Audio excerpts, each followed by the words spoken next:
რას დავბიდი, იმაზე მეც ვაკეთებ და იმაზე მოკლედ დროში. შეიძლება მართლაც ევროპაც გავავოცო. Поздравляю весь личный состав. კარგი მანევრია ძალიან. დიაბოლოვაში გადაცემდა. ვაშა გადაცემა მოგესალმებათ. თენგიზ გოგოტიშვილის პოდკასტის სპეციალური კითხვა. გვიყურეთ, გამოგვიწერეთ, მოგვიწონეთ და გამოგვეხმაურეთ ნებისმიერ პლატფორმაზე: YouTube-ზე, Facebook-ზე, Instagram-ზე და TikTok-ზე. დღეს ალბათ ერთ-ერთი ყველაზე პოპულარული სიტყვაა სიტყვა ეგზარქოსი. მაგრამ დღევანდელ ამბავზე არ ვლაპარაკობ. დღეს ვილაპარაკებ ამბავზე, რომელიც 140 წლის წინ მოხდა. ზუსტად 140 წლის წინ. 1886 წელს თბილისში მოხდა მკვლელობა. წესით მკვლელობა მაშინდელი გაერთების კრიმინალურ ქრონიკაში უნდა მოხვედრილი იყო, მაგრამ ამბავი ისე წარიმართა, რომ კრიმინალური ქრონიკის ნაცვლად ამბავი როგორც პოლიტიკური ახალი ამბავი ისე განიხილებოდა. და მიზეზიც იყო. თბილისში 1886 წლის მაისში მოკლეს სასულიერო სემინარიის რექტორი პავლე ჩუდეცკი. მოკლა ამ სემინარიის ყოფილმა სტუდენტმა იოსებ ლაღიაშვილმა. ბევრს გაგიგიათ ალბათ ეს ამბავი. მკვლელობის მიზეზი ის იყო, რომ ლაღიაშვილს ჩუდეცკიმ რექტორმა უპოვნა ხელნაწერი ჟურნალი და ამის გამო გარიცხა თბილისის სასულიერო სემინარიიდან. ხელნაწერ ჟურნალს ორი მთავარი პრობლემა ჰქონდა. ერთი იყო, რომ სოციალ-დემოკრატიული მიმართულების იყო სავარაუდოდ და მეორე ის, რომ ქართულად იყო. არც ერთი და არც მეორე სასულიერო სემინარიაში დაშვებული არ იყო, აკრძალული იყო, ამიტომ პავლე ჩუდეცკიმ აიღო და სემინარისტი ლაღიაშვილი, რომელსაც მამაც და ბაბუაც მღვდლები ყავდა, უბრალოდ გააგდო სემინარიიდან. რამდენიმე თვე არა მე ლაღიაშვილმა ცალკე ჩუდეცკისთან, ცალკე ეგზარქოსთან, პავლე ლებედევთან, მაგრამ არც ერთმა არ შეიწყალა, არც ერთმა არ აპატია და საბოლოო ჯამში არ აღადგინეს სემინარიაში. რითაც დატოვეს ულუკ-მაპყროდ. ლაღიაშვილმა გადაწყვიტა, რომ ცნობა მაინც აიღო იმ წლებისა, რაც უსწავლია თბილისის სემინარიაში, მივიდა სემინარიაში და მოითხოვა ეს ცნობა, მაგრამ ისე მოხდა, რომ იქაც რექტორ ჩუდეცკი შეხვდა. ჩუდეცკიმ ისე უარი უთხრა, გამოაგდო ცნობის გარეშე და ამაზე გაბრაზდა პავლე ლაღიაშვილი, ამოიღო ბებუთი და გაუყარა რამდენჯერმე ამშენ ჩუდეცკის. ჩუდეცკი მოკვდა. ლაღიაშვილი დაიჭირეს. მაგრამ ლაღიაშვილი 20 წლის იყო, არ იყო 21-ის, 21 წლის ასაკი კი იყო სრულწლოვანება რუსეთის იმპერიაში, ამიტომ სიკვდილი ვერ მიუსაჯეს და მიუსაჯეს მხოლოდ 20 წლიანი კატორღა. გადაასახლეს სახალინზე, სადაც სხვათა შორის მოხდა ჩეხოვის ცნობილ წიგნში კუნძული სახალინი. იქ წერია, რომ თბილისელმა ყოფილმა სემინარისტმა ლაგიევმა მოახერხა გაქცევა და გაიქცა სახალინიდან. მერე ამბობდნენ, რომ ეს ლაღიაშვილი ამერიკამდე ჩავიდა, ამბობდნენ, რომ იქ აიწყო ცხოვრება, რაღაცა კუკის ფსევდონიმით ცხოვრობდა, ამბობდნენ, რომ 1913 წელს გარდაიცვალა. ეს ყველაფერი ვერსიებია. რეალურად ლაღიაშვილის შემდგომი ბედი ჩვენ არ ვიცით. სამაგიეროდ ვიცით, რა მოყვა ამ მკვლელობას თბილისში. პავლე ჩუდეცკი დაასვენეს სობოროში და მის კუბოსთან მაშინდელმა ეგზარქოსმა პავლე ლებედევმა, მთავარ ეპისკოპოსმა პავლე ლებედევმა თქვა საკრალური და ისტორიული ფრაზა. ეგზარქოს ლებედევის სიტყვის სტენოგრამა რა თქმა უნდა შენახული არ არის, მაგრამ იმ ადამიანების მონაყოლზე დაყნობით, რომლებიც ესწრებოდნენ პანაშვიდს, ლებედევის გამოსამშვიდობებელი სიტყვა ასეთი იყო: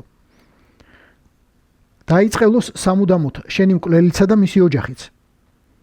დაიწყელოს ის წრე და ის ერი, რომელმაც დაბადა და ის ქვეყანა, რომელმაც გამოზარდა შენი მკვლელი. ასე დაემშვიდობა ეგზარქოსი ლებედევი ბლაღოჩინი ჩუდეცკის. ძალიან დასწყდა გული ეგზარქოს და განსაკუთრებით ალბათ დასწყდა, იმიტომ რომ პავლე ჩუდეცკი იყო ეგზარქოსის საყვარლის ქმარი. ეს ამბავი მაშინდელ თბილისში ყველამ იცოდა. ეგზარქოსი ეტლს უგზავნიდა ხოლმე საღამოობით შვენი ერქალს, როგორც ამბობენ. რექტორის ცოლი ძალიან ლამაზი ქალბატონი იყო, ეტლს უგზავნიდა, რექტორი პირადად სვამდა, აცილებდა თავის ცოლს ეგზარქოსთან, რომელიც შეიძლებოდა დილამდე არ დაბრუნებულიყო. ეს ამბავი მაშინ ყველამ იცოდა. ძალიან ზბედნიერი იყო რექტორი, რომ მის ცოლს ასეთი მაღალი რანგის სასულიერო მოღვაწის ყურადღება ხვდა. დიდი ხანის მეგობრები და ურთიერთობის მქონე ადამიანები იყვნენ.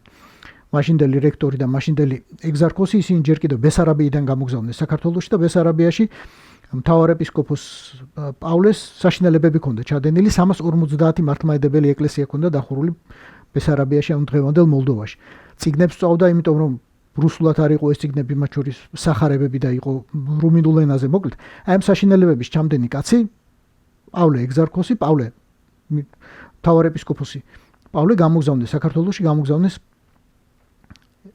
ეგზარქოსად. მთელი ეს კრიმინალურ პოლიტიკური ამბავი ქართულ ლიტერატურას შემორჩა ქართული კლასიკური ლექსით განთიადი, რომელიც აკაკი წერეთელმა დაუწერა დიმიტრი ყიფიანის ხსოვნას. დიმიტრი ყიფიანი მოგეხსენებათ იყო ძალიან დამსახურებული,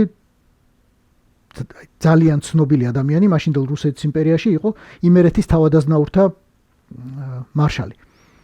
მაგრამ იმდენად აღშფოთდა, აი ეს ამხელად იმპერიის წინაშე დამსახურებული კაცი იმდენად აღშფოთდა ლებედევის სიტყვით, რომ სიტყვით მიმართა, წერილით მიმართა ლებედევს და თქვა, თუ მისწერა, თუ კი შენ მართლა თქვი ასეთი რამ, თუ კი მართლა ასეთი აზრის ხარ ქართველებზე, თუ კი მართლა დაწყევლე ქართველები და საქართველოში უნდა დატოვო ეს ქვეყანაო.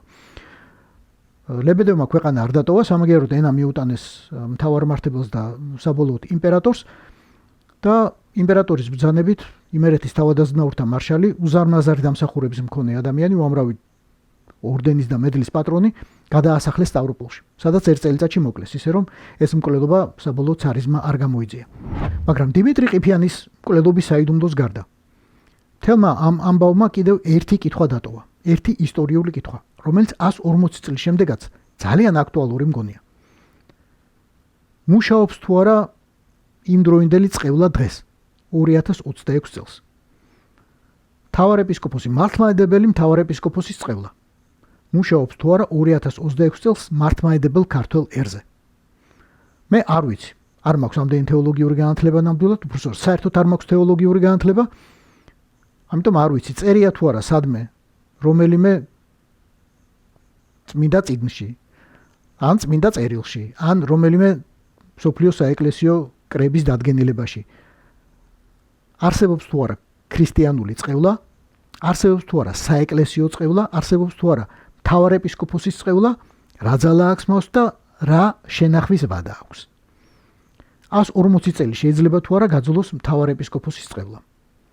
და თუ შეიძლება გაძლოს, მაშინ მგონია რომ შიო მესამის ერთ-ერთი უმთავრესი ფუნქცია და ერთ-ერთი უმთავრესი ამოცანა არის მოსკოვში უახლოეს ვიზიტის დროს და დარწმუნებული ვარ ჩავა მოსკოვში, თხოვნა კირილესთვის და რუსეთის ეკლესიის სინოდისთვის, რომ გააგვიუქმონ ეს წყევლა. იმიტომ რომ აშკარად, სამწუხაროდ ეს წყევლა საქართველოზე ჯერ კიდევ მუშაობს.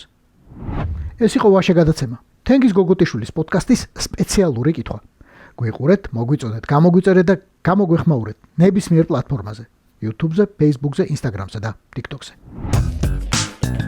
რაც დავბედით, იმაზეც ვაკეთებ და იმაზე მოკლედ დროში. შეიძლება მართლაც ევროპაც გავავოცოთ. Поздравляю весь личный состав. კარგი მანევრია ძალიან. Я помню, очень гадаться.